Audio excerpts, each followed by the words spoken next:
Hello everyone, today we're actually back in Wisteria 1.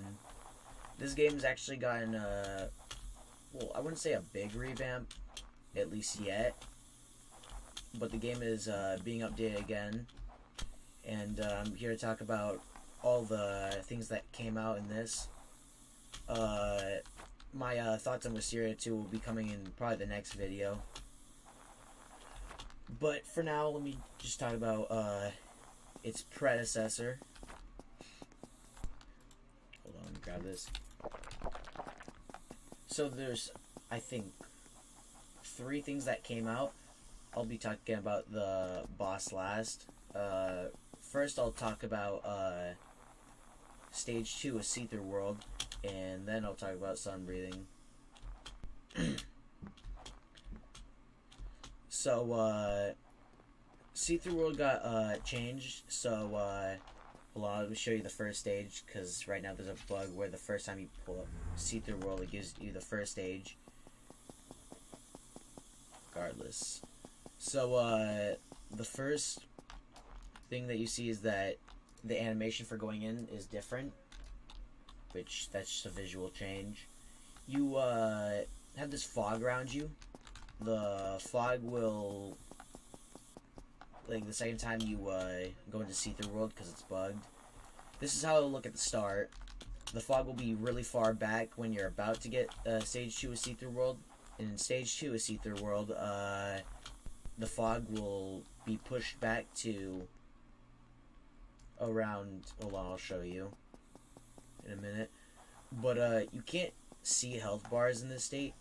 And your distance that you can see people is actually, okay, I think that might be the Stage 2 See Through World distance. It's probably like 2/3 of that, and that's all it really does, allow you to see things.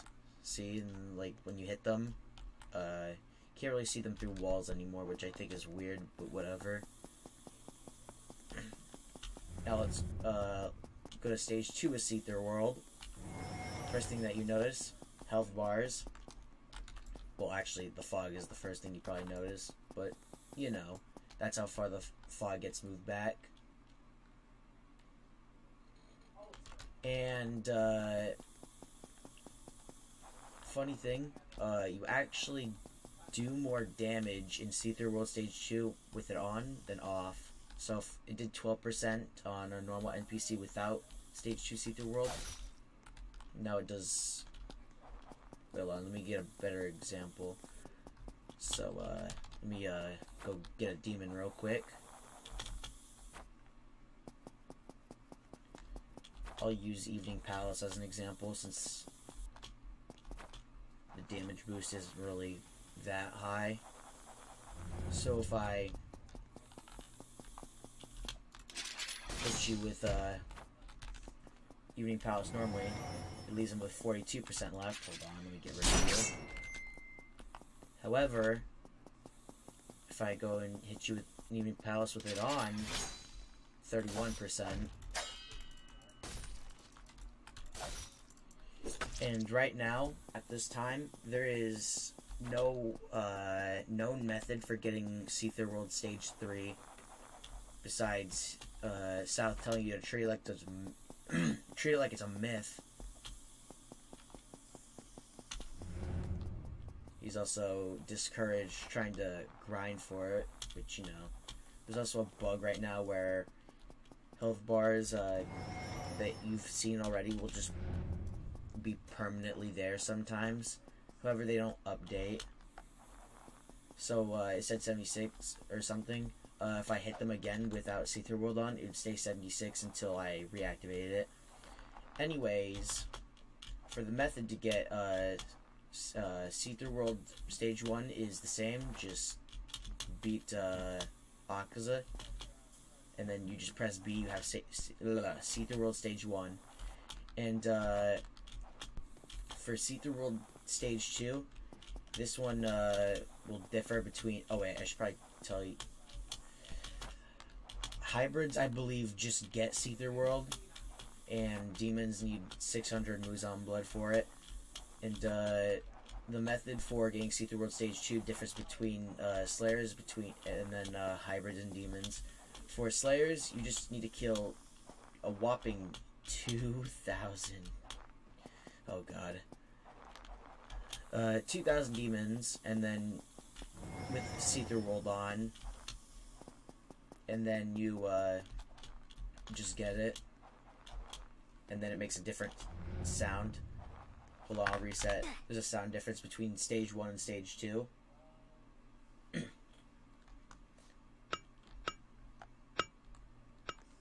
Which is the easiest way to tell if you have it. So, like, that's what it sounds like when you turn on stage 1. If you turn on stage 2, it's like that. And for hybrids and demons, you need to kill 2,000 human NPCs. I don't know if Slayers count, so maybe don't do that. I think that's about it with See-Through World. So on to sun breathing.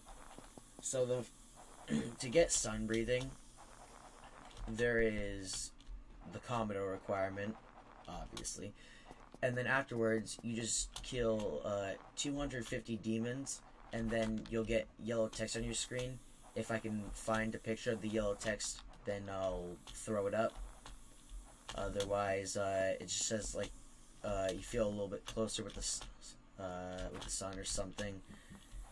And then afterwards, you need to kill players. The requirement for this to count is either Slayers with a Hiyori or Demons with a Blood Demon art.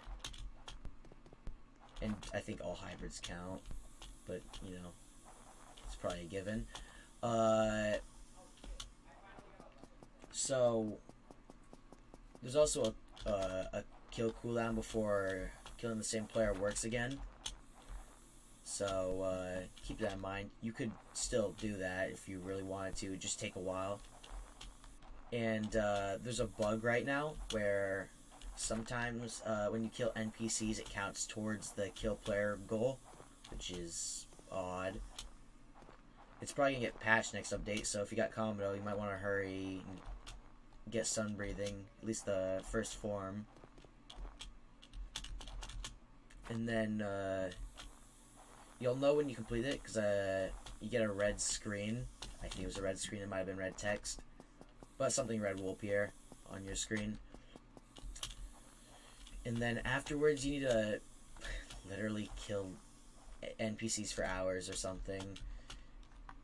And then it won't tell you when you get Beneficent Radiance. It'll just throw it in your inventory, which is probably the funniest part. If you're not paying attention, you could be grinding a lot longer than you need to. And then from there on, all you need to do is deal damage with the said form that you get, which is Beneficent Radiance. It counts a lot better if you or it counts for a lot more when you do it on players, and if you kill a player with it, then it counts for even more. So do keep that in mind when you choose how to grind your sun breathing stages. And right now, there is no known method for getting the Sun Awakening, which I can probably grab a gif of what it is. And what it does, it gets rid of the overheat status. I'll mention that more in a bit during the showcase. And give you a weird flame aura. And it makes it so if you M2, you throw your sword, which pins them against the wall, which is actually really good for sun breathing. At least hypothetically, considering it's one move. If you miss, you can't really use it again due to the overheat mechanic. So, let me just go on to the showcase, since that's about everything with sun breathing. First form is Beneficent Radiance. So when you use this one, this specific form, it'll give you a smoke effect, which for some reason the other sun forms don't. Where you'll be in this overheat status for 70 seconds, And if you use Beneficent Radiance again, hold on, you'll take an absolute ton of self damage. And that's also how much damage you'll do to everyone that hits, or everyone else that gets hit. So I guess I gotta kind of test how much damage it deals. Ow. And the last skill for Sunbreathing doesn't get affected by the overheat mechanic for some reason. And the other two, which is Dragon Sun Halo Dance and Clear Blue Sky, do get affected by the overheat mechanic, but only if you actually land the attacks, which is odd. The second form is Dragon Sun Halo Head Dance. It's not what it's called, but that's the form, which is 2 slashes and a slam. Hold on, I want to show you. I'll show you something unique about this move after I show off the other moves. Clear Blue Sky is currently bugged. This was normally meant to be a water wheel that you could turn, like halfway through, but right now it's bugged, so you can't even move with it. And then Burning Bone, or Burning Bone Summer Sun. Ignore the dots. That's a visual bug. But this skill is it's an average damaging skill that you can spam because it's not affected by the overheat mechanic and doesn't give you the overheat status. So, oh yeah. So Dragon Sun Halo Head Dance, you can actually use other skills during it, so I can just throw out a moon form in the middle of it. And now time to show off the Moonfox boss. Hold on. I didn't look for him prior, so I'm going to just show my method. Making sure that my see-through world fog isn't there. Okay.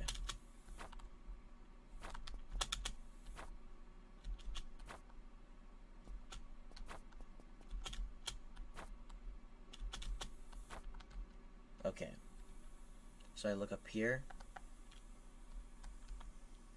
And then I look around because there's a spawn there. There's a spawn there, I believe. There's a spawn over there.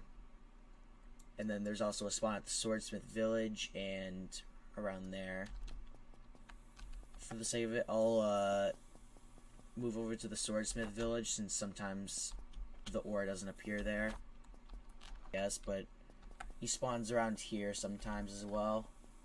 So I guess being blind helps because you're not gonna figure out that this is a spawn right next to Ubuyashiki Estate.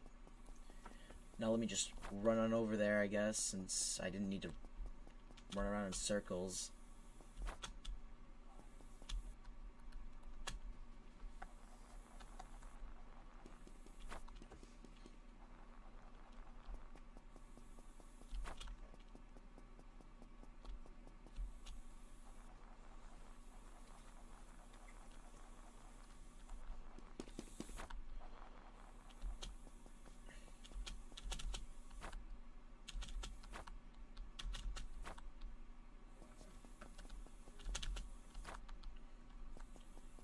And there he is.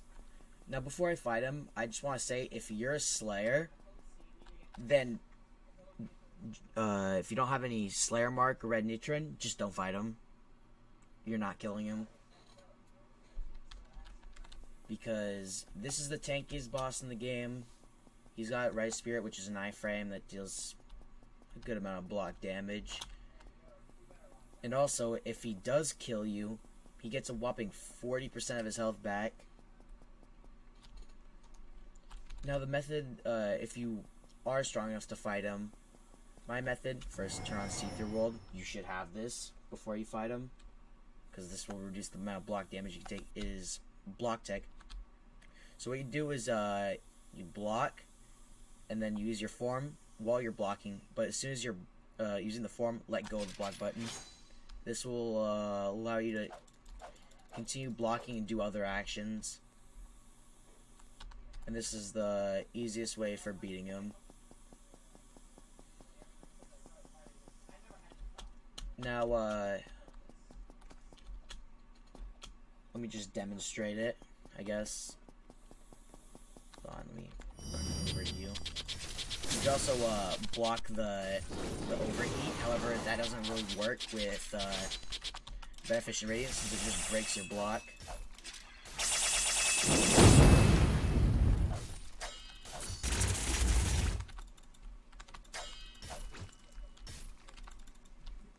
Oh, if I could just... There we go.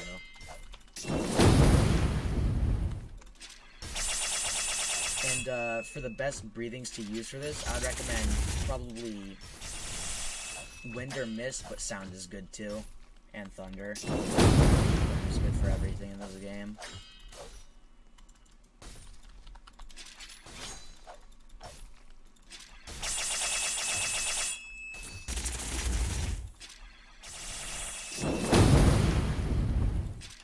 Wait. You trip, dude. Also, you can't execute him off block because it's plugged right now, so that's why I'm not doing that. And then if your block ever gets broken, you can just redo the bug. Oh wait, what? See? Well, that was accidental, but it worked out.